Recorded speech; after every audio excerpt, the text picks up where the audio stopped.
হর হর মহাদেব।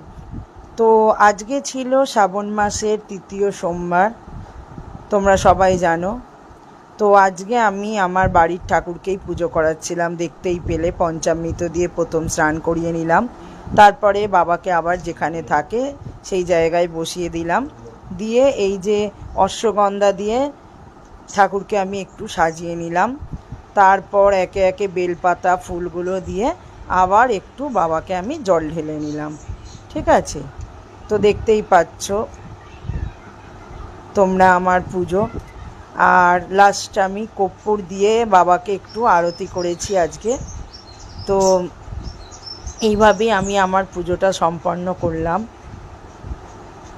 তোমরা কি এইভাবে করো? কমেন্টে জানিও। আর তারপরে আমি আজকে আমাদের পাড়ারই একটা মন্দিরে চলে যাচ্ছি, দেখতে পাচ্ছ। এটা আমার বাড়ির পাশেই বলতে পারো, একদমই কাছে। আমি দূরে কোথাও যেতে পারিনি, সব সময় তো আর সম্ভব হয় না। তো এখানে গিয়েও আমি আবার বাবাকে একটু পঞ্চামৃত দিয়ে স্নান করিয়ে নিলাম। তো তারপরে বাবাকে আমি পৈতেটা অর্পণ করলাম। তো তারপরে একটু ঘন্টা বাজিয়ে নিলাম।